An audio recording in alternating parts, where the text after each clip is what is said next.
Assalamualaikum warahmatullahi wabarakatuh. Perkenalkan, saya Angelika Dwi Salsabila dengan NIM B1A1222442. Di sini, video ini saya bikin untuk memenuhi tugas ujian tengah semester mata kuliah Hukum Perlindungan Konsumen. Soal yang pertama yaitu apa yang dimaksud dengan konsumen dan bagaimana perbedaannya antara konsumen dengan pelaku usaha jika dilihat dari hak dan kewajibannya. Jelaskan dengan menggunakan contoh dan dasar hukumnya. Baiklah, di sini yang pertama kita berbicara tentang konsumen, yang mana konsumen ini adalah individu atau kelompok yang membeli atau menggunakan barang atau jasa untuk memenuhi kebutuhan pribadi, keluarga, atau lingkungan di sekitarnya. Sederhananya itu seperti ini. Konsumen itu adalah pihak yang membeli produk atau layanan yang disediakan oleh pelayanan jasa.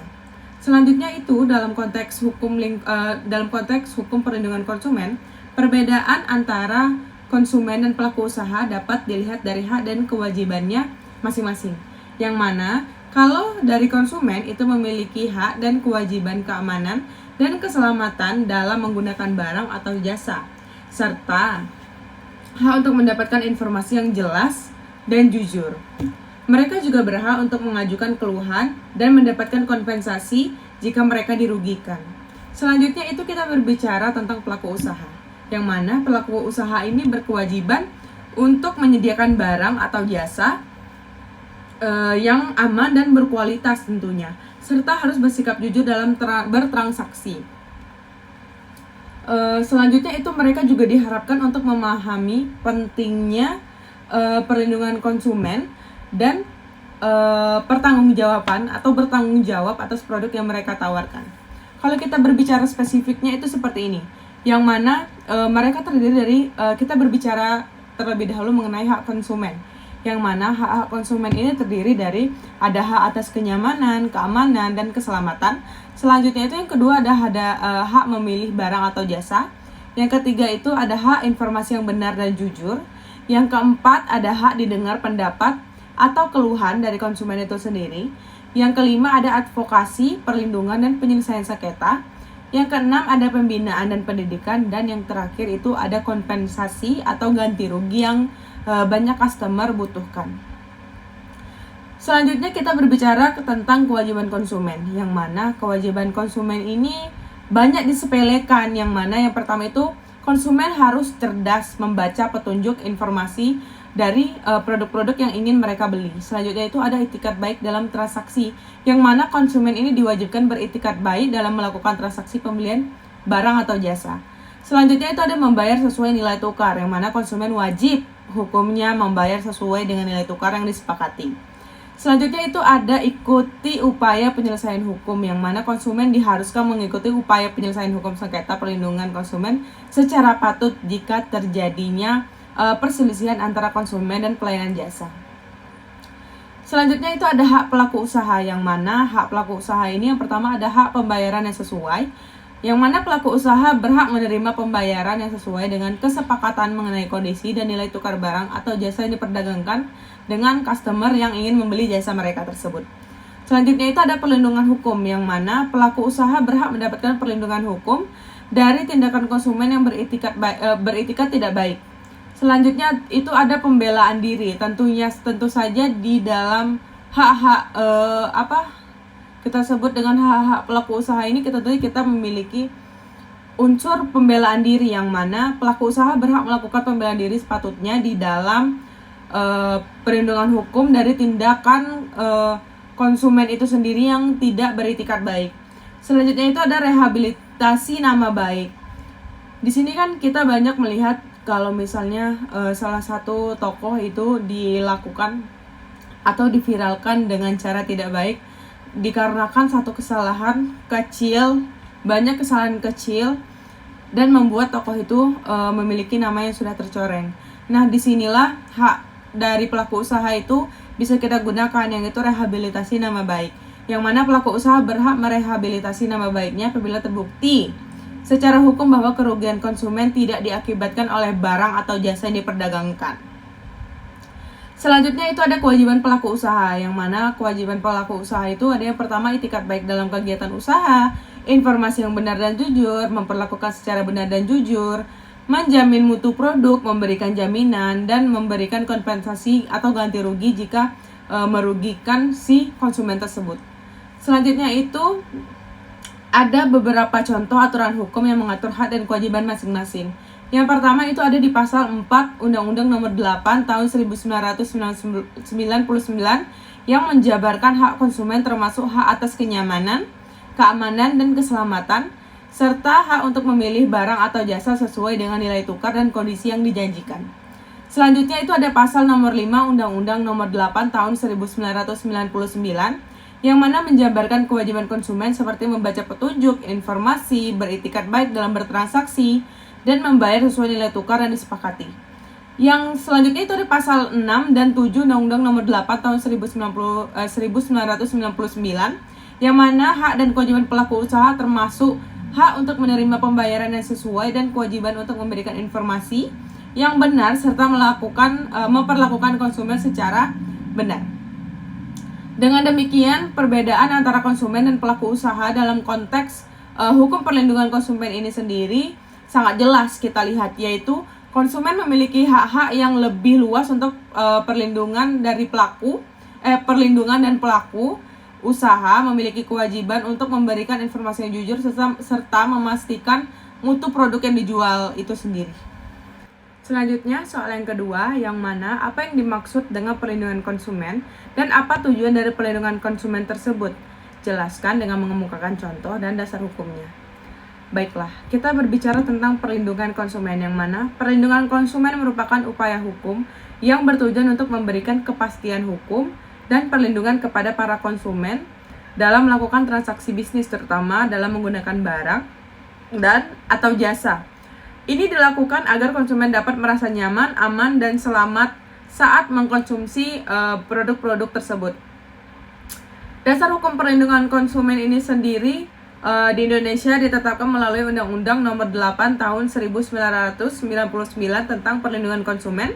Pasal 1 ayat 1 Undang-Undang Perlindungan Konsumen menjelaskan bahwa perlindungan konsumen adalah segala upaya menjamin adanya kepastian hukum untuk memberikan perlindungan kepada konsumen. Contoh kasus perlindungan konsumen ini yang nyata adalah kasus GrabBike yang dijelaskan dalam pada tahun 2019 oleh Ziko Leonard Jagardo Simanjuntak mengajukan gugatan ke Pengadilan Negeri Jakarta karena Grab Indonesia tidak memberikan hadiah tantangan GrabBike yang sudah diselesaikan. Kasus ini menunjukkan bagaimana Undang-Undang Perlindungan Konsumen digunakan untuk melindungi hak-hak konsumen dalam transaksi bisnis online tersebut. Yang mana tujuan perlindungan konsumen? Tujuan utama dari perlindungan konsumen ini adalah untuk menciptakan rasa aman bagi para konsumen dalam memenuhi kebutuhan hidup mereka. Tujuannya juga menciptakan keseimbangan antara hak dan kewajiban antara produsen dan konsumen itu sendiri, serta memastikan bahwa transaksi bisnis dilakukan secara adil dan tidak diskriminatif. Selanjutnya, perlindungan konsumen ini diatur dengan prinsip-prinsip keadilan, manfaat, keseimbangan, keselamatan, keamanan, dan kepastian hukum sesuai dengan pasal 2 Undang-Undang Perlindungan Konsumen. Dengan demikian, perlindungan konsumen tidak hanya memberikan hak-hak dasar kepada konsumen, tetapi juga memastikan bahwa produksi dan distribusi produk-produk dilakukan dengan standar mutu tinggi dan informasi yang jelas.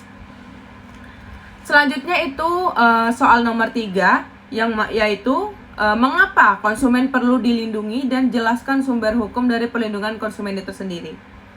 Baik, berbicara tentang alasan mengapa konsumen perlu dilindungi. Konsumen perlu dilindungi karena mereka memiliki hak-hak dasar yang harus dijamin dalam melakukan transaksi bisnis itu tersebut. Yang mana perlindungan konsumen ini bertujuan untuk menciptakan suasana yang aman, adil, dan transparan dalam pemasaran dan perdagangan barang dan jasa. Seperti yang sudah saya jelaskan di soal nomor 2 tadi. Yang mana berikut adalah alasan-alasan utama mengapa sih konsumen itu perlu dilindungi.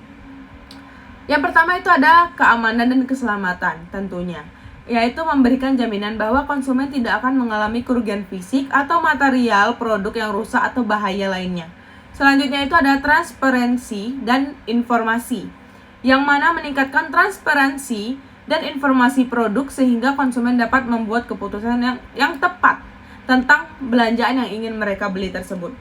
Selanjutnya itu ada adil dan seimbang, yang mana mendorong praktik bisnis yang adil dan seimbang sehingga konsumen tidak menjadi korban manipulasi harga dan informasi palsu dari konsumen oknum-oknum produksi atau produsen yang nakal.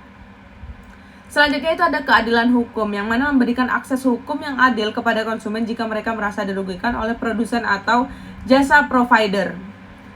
Sumber hukum perlindungan konsumen ini sudah kita sering bicarakan di soal-soal sebelumnya, yang mana perlindungan konsumen di Indonesia didasarkan pada Undang-Undang Nomor 8 Tahun 1999 tentang perlindungan konsumen yang kita singkat sebagai UU PK. Yang mana UU PK ini merupakan undang-undang payung yang mengintegrasikan dan memperkuat penegakan hukum di bidang perlindungan konsumen.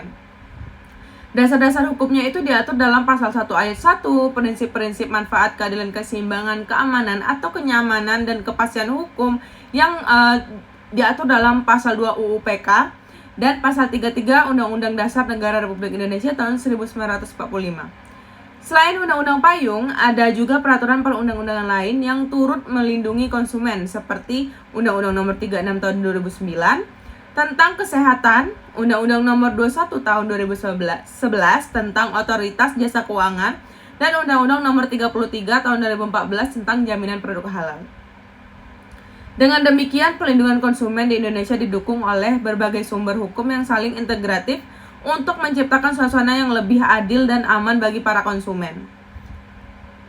Selanjutnya, soal nomor 4, yang mana ada beberapa perbedaan yang cukup signifikan terhadap implementasi prinsip perlindungan konsumen antara sebelum dan sesudah diberlakukannya Undang-Undang Nomor 8 Tahun 1999 tentang perlindungan konsumen, yakni prinsip product liability dan strict liability.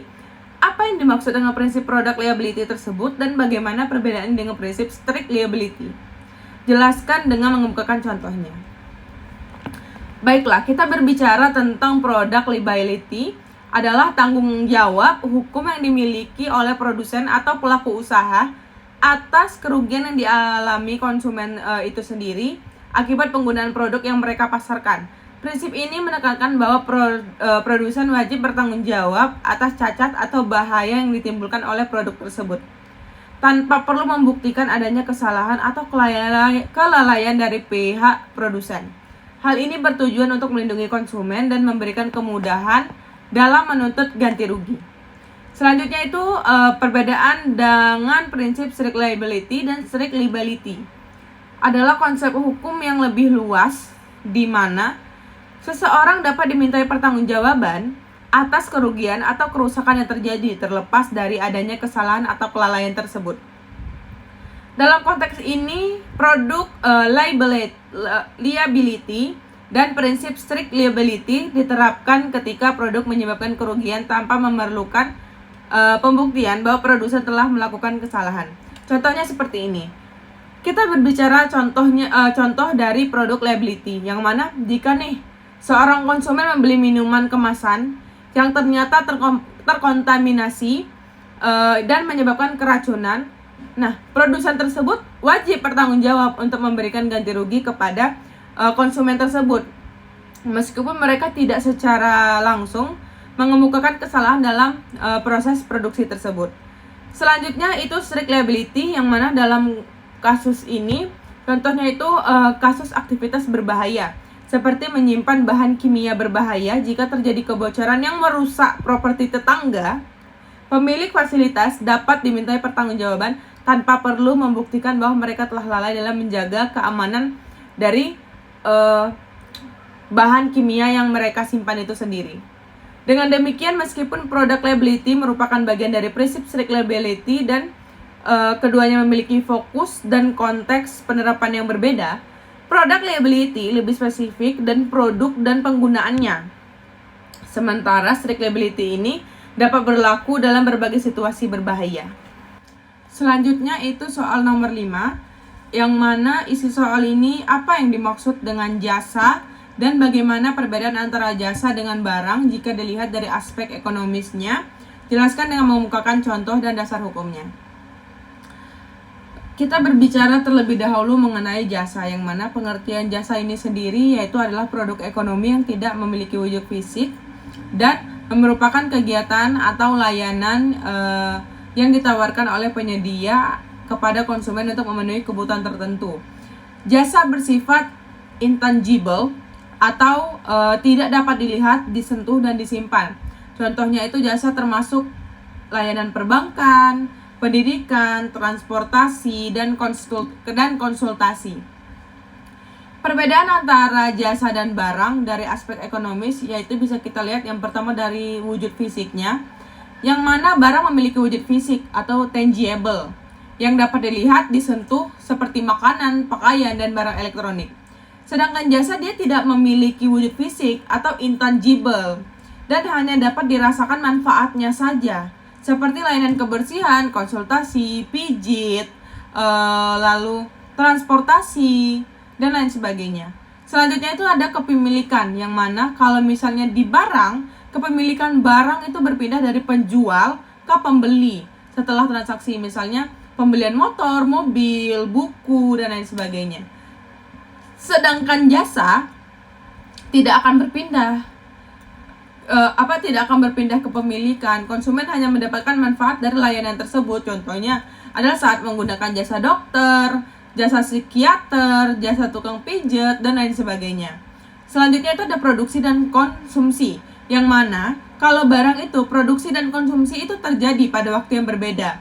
Barang itu dapat diproduksi terlebih dahulu dan dijual kemudian. Sedangkan jasa, produksi dan konsumsinya itu terjadi secara simultan atau secara spontan. Misalnya itu saat seseorang mendapat layanan pijat, itu kan mereka secara spontan memberi layanannya tersebut gitu, feedbacknya. Selanjutnya itu ada penyimpanan. Kalau misalnya barang dapat disimpan untuk penggunaan di masa depan. Contohnya makanan kaleng bisa disimpan di pantry, kulkas, dan lain sebagainya. Sedangkan jasa itu tidak bisa disimpan, layanan harus digunakan pada saat itu juga, real time. Misalnya tiket konser hanya berlaku pada hari tertentu, terus tiket pijat, nomor pendaftaran psikiater, ke dokter, dan lain sebagainya. Dasar hukum mengenai jasa diatur dalam berbagai peraturan perundang-undangan. Yang pertama itu tentunya di Undang-Undang Nomor 8 Tahun 1999 dan Undang-Undang Nomor 36 Tahun 1999. Dengan demikian, perbedaan antara jasa dan barang sangat jelas perbedaannya dari berbagai aspek ekonomisnya yang mempengaruhi cara konsumen berinteraksi dengan produk-produk tersebut. Berikutnya itu soal nomor 6, yang mana isi soal ini apa yang dimaksud dengan asas keamanan dan keselamatan konsumen, dan bagaimana perbedaan dengan asas keseimbangan, asas kepastian hukum, dan asas keadilan. Jelaskan dengan mengemukakan contoh dan dasar hukumnya. Baik, kita berbicara terutama ini ke asas keamanan dan keselamatan konsumen, yang mana asas ini adalah prinsip yang menjamin bahwa konsumen terlindungi dari risiko dan bahaya yang mungkin timbul akibat penggunaan barang atau jasa. Hal ini mencakup jaminan bahwa produk yang dipasarkan tidak membahayakan kesehatan atau keselamatan konsumen. Misalnya itu produsen wajib memastikan bahwa produk mereka bebas dari bahan berbahaya dan memenuhi standar kesehatan atau BPOM. Perbedaan dengan asas lainnya yang itu kita berbicara pertama tentang asas keseimbangan. Definisi dari asas keseimbangan ini sendiri bertujuan untuk menciptakan keseimbangan itu sendiri antara kepentingan konsumen, pelaku usaha, dan pemerintah. Contohnya dalam suatu transaksi nih, baik konsumen maupun pelaku usaha memiliki hak dan kewajiban yang seimbang sehingga tidak ada nih pihak yang dirugikan. Selanjutnya itu ada asas kepastian hukum. Definisi dari asas kepastian hukum ini sendiri yaitu menjamin bahwa semua pihak baik konsumen ataupun pelaku usaha tunduk pada hukum yang sama dan mendapatkan perlakuan yang adil. Contohnya itu jika terjadi sengketa antara konsumen dan pelaku usaha ini sendiri. Keduanya dapat mengandalkan hukum untuk menyelesaikan masalah tersebut secara adil. Mereka itu berkedudukan yang sama di mata hukum. Selanjutnya itu ada asas keadilan, yang mana definisi dari asas keadilan ini sendiri menjamin bahwa semua orang pihak dapat berpartisipasi secara maksimal dalam perlindungan konsumen dan mendapatkan hak-hak mereka. Contohnya itu konsumen berhak mendapatkan informasi yang jelas tentang produk agar dapat membuat keputusan yang tepat untuk membeli atau tidak membeli produk tersebut. Dasar hukum dari asas-asas ini terdapat dalam Undang-Undang Nomor 8 Tahun 1999 tentang perlindungan konsumen, khususnya di Pasal 2. Dengan demikian, setiap asas memiliki tujuan dan fokus yang berbeda dalam melindungi hak-hak konsumen serta menciptakan lingkungan bisnis yang sehat.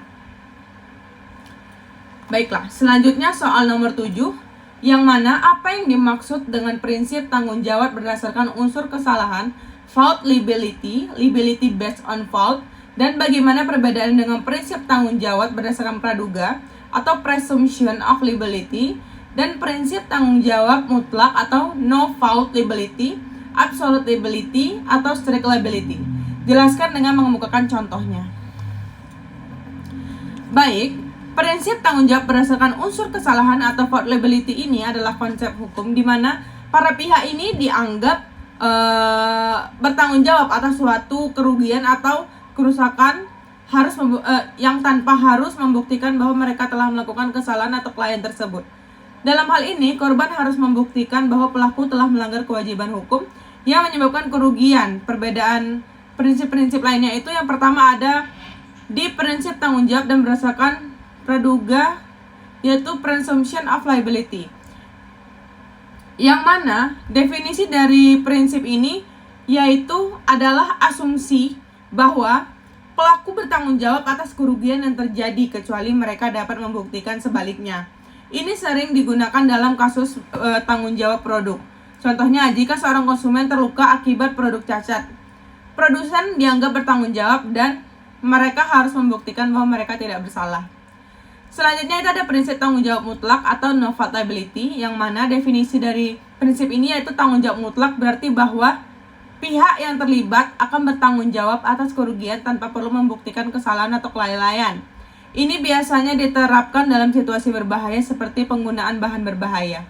Contohnya itu jika sebuah perusahaan kimia mengalami kebocoran yang merusak properti tetangga, perusahaan tersebut dapat dimintai tanggung jawab penuh meskipun tidak ada kelalaian yang terbukti. Contoh kasusnya itu kalau dari fault liability itu dalam kasus kecelakaan mobil, pengemudi yang menyebabkan kecelakaan harus dibuktikan telah melanggar hukum lalu lintas, misalnya itu mengemudi dalam keadaan mabuk, mengantuk, dan untuk biar bisa dimintai pertanggungjawabannya gitu loh. Selanjutnya itu presumption of liability, yang mana contoh kasusnya itu seperti seorang konsumen yang terluka oleh alat listrik yang terbakar. Produsen dianggap bertanggung jawab sampai mereka membuktikan bahwa alat tersebut tidak cacat atau bahwa konsumen menggunakan alat tersebut dengan cara yang salah. Selanjutnya itu ada no fault liability, yang mana dalam konteks asuransi kendaraan bermotor. Nah, no fault ini bisa kita gunakan jika seseorang mengalami cedera dalam kecelakaan, mereka dapat mengklaim biaya pengobatan dari asuransi mereka sendiri tanpa perlu membuktikan siapa yang bersalah. Jadi, no fault ini bisa kita contohkan ke asuransi seperti Jasa Raharja, Jam Sostek, atau BPJS dan lainnya. Dengan demikianlah perbedaan utama antara ketiga prinsip ini terletak pada kebutuhan untuk membuktikan kesalahan dan bagaimana tanggung jawab ditentukan dalam konteks hukumnya. Selanjutnya itu soal nomor 8, yaitu isi soalnya ini dalam kehidupan sehari-hari orang sering menyebut bahwa pembeli itu adalah raja. Akan tetapi dalam kenyataannya pembelilah sebagai konsumen yang seringkali berada pada posisi yang lemah serta seringkali dirugikan. Mengapa demikian? Jelaskan dengan mengungkapkan contoh dan solusi dari perspektif hukum perlindungan konsumen. Jawabannya itu orang-orang sering sekali menyebut pembeli itu adalah raja karena pembeli memiliki potensial untuk mempunyai kontrol yang besar dalam transaksi jual beli. Namun dalam transaksi jual beli, kenyataannya ini pembeli seringkali berada di posisi yang lemah dan rentan dirugikan karena beberapa alasan hukum dan praktis. Berikut adalah penjelasan dari perspektif hukum perlindungan konsumen dengan contoh dan solusi. Yang pertama itu kita bicara tentang alasan pembeli sering dirugikan. Yang pertama itu keterbatasan informasi. Contohnya itu kasus Grab Toko Indonesia yang dimana konsumen tergiur dengan tawaran promo diskon besar-besaran, tapi akhirnya tidak menerima barang yang dibeli. Selanjutnya itu kerusakan produktif.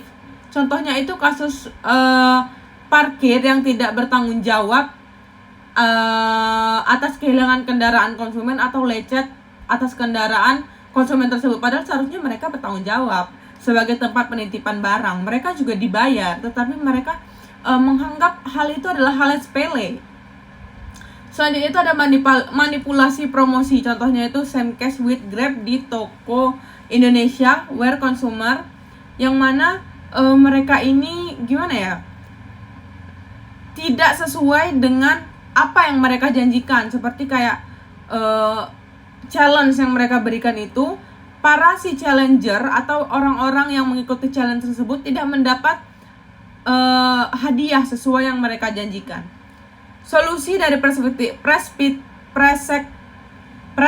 hukum perlindungan konsumen untuk mengatasi masalah-masalah tersebut, hukum perlindungan konsumen ini menawarkan beberapa solusi. Yang pertama itu hak-hak konsumen, yaitu pada pasal 4 Undang-Undang Nomor 8 Tahun 1999. Terus Badan Perlindungan Konsumen Nasional atau BPKN. Selanjutnya itu ada pengawasan transaksi. Dengan demikian, hukum perlindungan konsumen memberikan struktur legal yang jelas untuk melindungi hak-hak konsumen dan mencegah perilaku yang merugikan mereka. Selanjutnya itu soal nomor 9. Soal nomor 9 ini berisi tentang pencantuman label merupakan suatu kewajiban dari pelaku usaha yang merupakan sumber informasi bagi konsumen. Sebutkan apa saja yang harus dimuat dalam suatu label, sanksi apa saja yang dikenakan kepada pelaku usaha yang melanggar kewajiban pencantuman label tersebut. Jelaskan dengan mengemukakan contoh dan dasar hukumnya.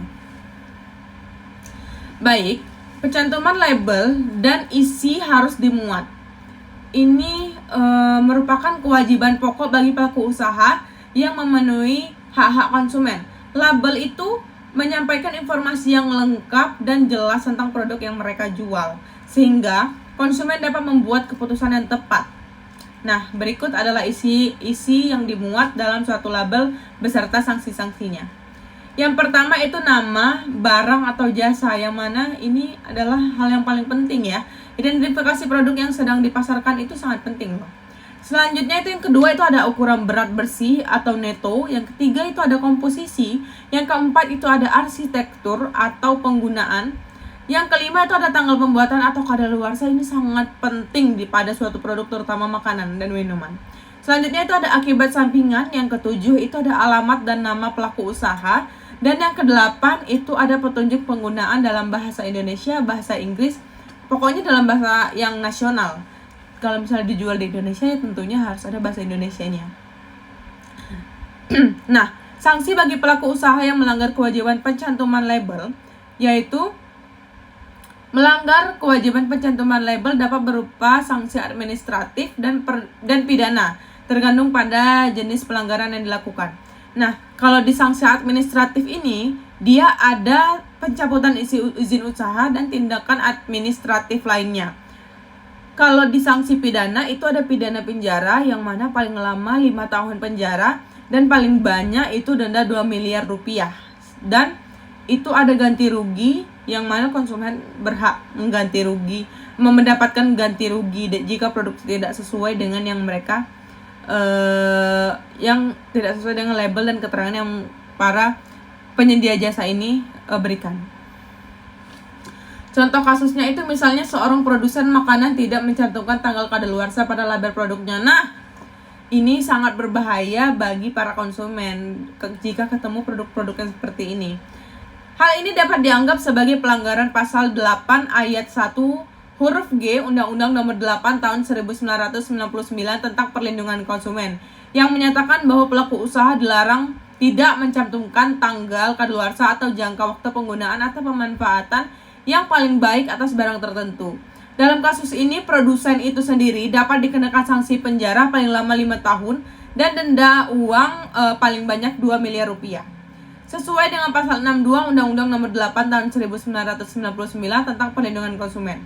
Nah, dengan demikian, pelaku usaha harus memenuhi kewajiban pencantuman label untuk memberikan informasi yang lengkap dan jelas kepada konsumen serta siap menghadapi sanksi yang dikeluarkan oleh otoritas hukum jika melanggar kewajiban tersebut. Soal nomor 10 itu tentang pelaku usaha melakukan promosi untuk konsumen. Apa yang dimaksud dengan promosi? Bagaimana konsumen mendapatkan promosi menyesatkan yang merugikan konsumen dan apa perbedaan dengan promosi menyesatkan? Jelaskan dengan mengemukakan contoh dan dasar hukumnya. Kita lihat dari pengertian promosi ini sendiri. Promosi ini adalah serangkaian kegiatan yang dilakukan oleh pelaku usaha untuk memperkenalkan, memasarkan, dan meningkatkan penjualan barang atau jasa kepada konsumen. Promosi dapat dilakukan melalui berbagai cara seperti iklan, digital, terus diskon, penawaran khusus. Nah, konsumen dan promosi menyesatkan itu seringkali mendapatkan promosi menyesatkan yang merugikan mereka karena yang pertama itu ada informasi yang tidak jelas seperti iklan yang seringkali menyajikan informasi yang tidak lengkap atau menyesatkan. Contohnya, iklan produk yang menyatakan bahwa diskon 50% tetapi tidak mencantumkan bahwa diskon tersebut hanya berlaku untuk produk tertentu dan terbatas. Selanjutnya itu ada penggunaan bahasa atau superlatif, yang mana pelaku usaha menggunakan istilah yang berlebihan untuk menarik perhatian konsumen tanpa memberikan informasi yang akurat. Contohnya nih, iklan produk kecantikan yang mengklaim bahwa memberikan hasil instan tanpa menyebabkan efek samping atau kondisi tertentu yang harus dipenuhi. Perbedaan dengan promosi menyesatkan adalah jenis promosi di mana informasi yang disampaikan tidak akurat dan dapat mengelabui konsumen sehingga mereka membuat keputusan pembelian berdasarkan informasi yang salah. Ini termasuk dalam false advertising dan bait and switch. Dasar hukumnya tentu saja diatur dalam Undang-Undang Nomor 8 Tahun 1999 tentang perlindungan konsumen, dan beberapa pasal terkait itu ada pasal 9 UU PK, pasal 10 UU PK, dan pasal 17 UU PK. Nah, contoh kasusnya ini sebuah perusahaan, kalau contoh kasus yang menyesatkan ini, contohnya perusahaan makanan mengiklankan produknya dengan klaim 100% alami tetapi ternyata mengandung bahan tambahan kimia. Nah, kasus ini tentunya melanggar pasal 10 UU PK karena mendapatkan informasi yang menyesatkan. Sedangkan konsumen yang membeli produk tersebut dengan harapan mendapatkan makanan sehat yang merasa dirugikan karena mengetahui kebenarannya tersebut. Solusinya itu untuk melindungi solusinya itu tentunya yang pertama kita untuk melindungi diri dari promosi menyesatkan, dan konsumen itu disarankan untuk yang pertama itu membaca label dan iklan secara teliti, yang kedua itu melaporkan pelanggaran, yang ketiga itu meningkatkan kesadaran. Nah, dengan demikian pemahaman tentang promosi dan kewaspadaan terhadap praktik menyesatkan sangat penting bagi konsumen untuk melindungi diri mereka dari kerugian. Baiklah, hanya segitu saja pemaparan soal jawaban dari soal UTS saya di mata kuliah Perlindungan Hukum Konsumen ini. Saya memohon maaf jika ada kata-kata yang salah dan terbelit-belit. Saya akhiri dengan wassalamualaikum warahmatullahi wabarakatuh.